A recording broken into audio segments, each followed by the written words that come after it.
Guys अक्सर हमें हमारी डेली लाइफ में इस तरह के सेंटेंस बोलने होते हैं जिनमें हमें बोलना होता है जैसे कि तुम दिन भर कौन से काम में लगे रहते हो, वह हमेशा गेम खेलने में लगा रहता है, मेरा तो गांव आना जाना लगा रहता है, यहाँ लोगों का आना जाना साल भर लगे रहता है। तो गाइज इस तरह के सेंटेंसेस जो कि हमें कभी ना कभी हमारी डेली लाइफ में बोलने होते जिनमें कि हमें बोलना होता है किसी काम में लगे रहना या किसी काम को करते रहना। तो गाइज इस तरह के सेंटेंस को इंग्लिश में बोलने के लिए जिस स्ट्रक्चर का यूज़ किया जाता है वह है, सबसे पहले बोला जाता है सब्जेक्ट, उसके बाद में हेल्पिंग वर्ब के बाद बोला जाता है कीप के बाद बोला जाता है वर्ब में आईएनजी और उसके बाद में अदर वर्ड अगर है तो चलिए गाइस यहाँ पे कुछ एग्जांपल्स लेते हैं ताकि इसे और बेटर तरीके से सीख सके। तुम दिन भर कौन से काम में लगे रहते हो, which work do you keep doing all day, which work do you keep doing all day, वह हमेशा गेम खेलने में लगा रहता है, ही ऑलवेज कीप्स प्लेइंग गेम, ही ऑलवेज कीप्स प्लेइंग गेम, मेरा तो गांव आना जाना लगा रहता है, I keep visiting my village, I keep visiting my village, यहाँ लोगों का साल भर आना जाना लगा रहता है, या फिर यहाँ लोगों का आना जाना साल भर लगा रहता है, people keep coming here through out the year, people keep coming here through out the year, जीवन में सुख दुख का आना जाना लगा ही रहता है, happiness and sadness keep coming in life, happiness and sadness keep coming in life, तुम हमेशा मोबाइल चलाने में लगे रहते हो, you always keep operating mobile, you always keep operating mobile, अब ऑपरेटिंग की जगह यूजिंग का भी यूज कर सकते हो। हम तुम पर आंख मूंद कर भरोसा कर रहे हैं, मैं किसी पर आंख मूंद कर भरोसा नहीं करता, मेरे पापा मुझ पर आंख मूंद कर भरोसा करते हैं, तुम क्यों उस पर आंख मूंद कर भरोसा करते हो। तो गाइस इस तरह के सेंटेंसेस जो कि हमें हमारी डे टू डे लाइफ में न जाने कितने ही बार इनका यूज़ करना होता है और अक्सर आप लोगों ने इनका यूज़ न जाने कितने ही बार हिंदी में किया होगा और सुना भी होगा। सो डोंट वरी गाइस, आज की इस वीडियो में हम लोग सीखने वाले हैं कि इन्हें इंग्लिश में कैसे बोला जाता है। गाइस एक और चीज़ यहाँ पे आप बहुत कॉमन देख पा रहे हो वह है आंख मूंद करके भरोसा करना। तो इसके लिए इंग्लिश में कौन सा फ्रेज का यूज़ किया जाता है आइए देखते हैं। तो इसके लिए इंग्लिश में जिस फ्रेज का यूज़ किया जाता है वह है ट्रस्ट समवन ब्लाइंडली, जिसका हिंदी मीनिंग होता है किसी पर आंख मूंद कर भरोसा करना या फिर किसी पर आंख बंद करके भरोसा करना।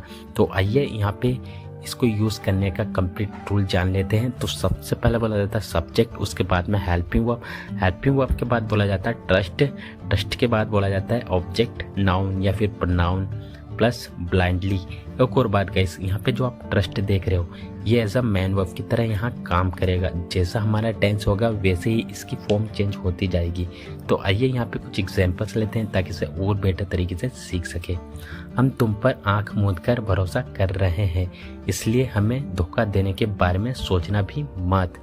We are trusting you blindly so don't even think of cheating on us, we are trusting you blindly so don't even think of cheating on us, मैं किसी पर आंख मूंद कर भरोसा नहीं करता।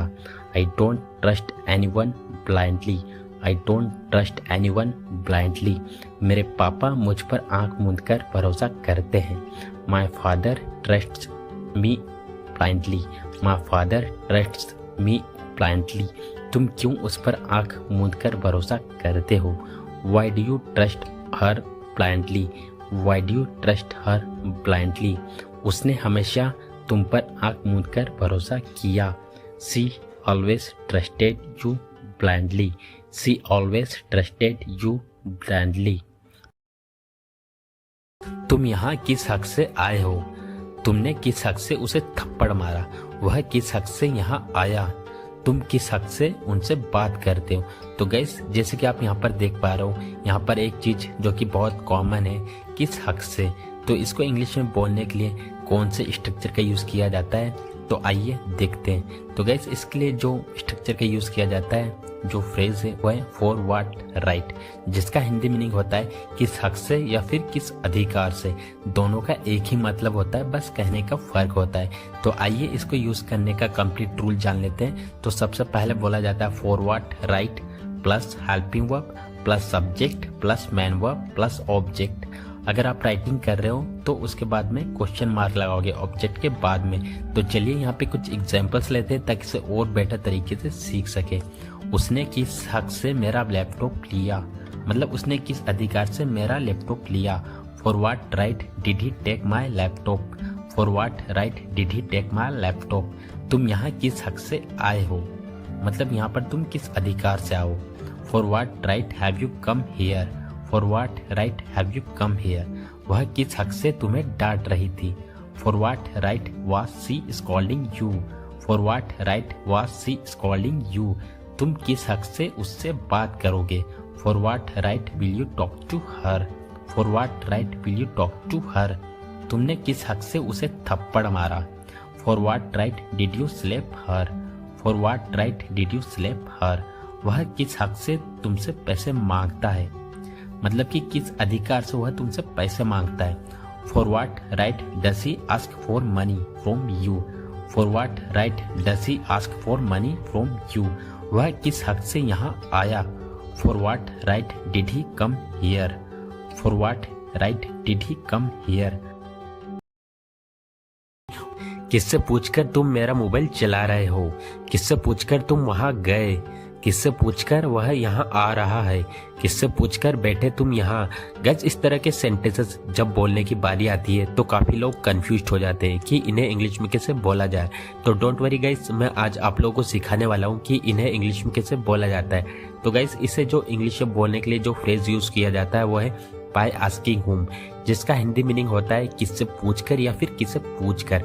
दोनों का एक ही मतलब होता है, बस कहने का फर्क होता है। तो चलिए इसको यूज करने का कंप्लीट रूल जान लेते हैं। तो सबसे पहले बोला जाता है बाय आस्किंग हुम, उसके बाद में हेल्पिंग वर्ब, हेल्पिंग वर्ब के बाद में सब्जेक्ट, सब्जेक्ट के बाद में मेन वर्ब, मेन वर्ब के बाद में ऑब्जेक्ट, फिर उसके बाद में क्वेश्चन मार्क। तो चलिए गाइस यहाँ पे कुछ एग्जांपल्स लेते हैं ताकि इसे और बेटर तरीके से सीख सके। किससे पूछकर तुम मेरा मोबाइल चला रहे हो, by asking whom are you using my mobile.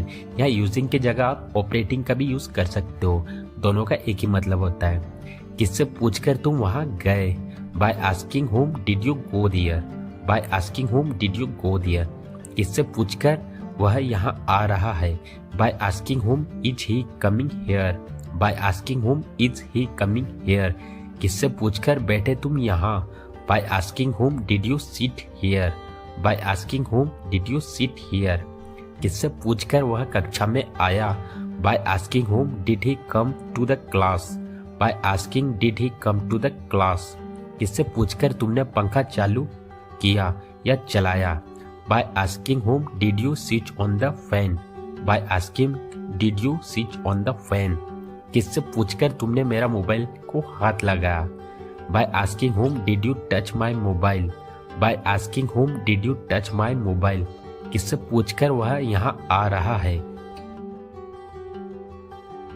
By asking whom is he coming here, by asking whom is he coming here, किससे पूछकर तुमने यह काम किया, bye asking whom did you do this work, bye asking whom did you do this work. तो guys आज के लिए बस इतना ही। अगर आपको वीडियो अच्छा लगा है तो वीडियो को लाइक करें, साथ ही साथ में चैनल को सब्सक्राइब करना ना भूलें। मिलते हैं ऐसे ही नेक्स्ट वीडियो में। Till then take care.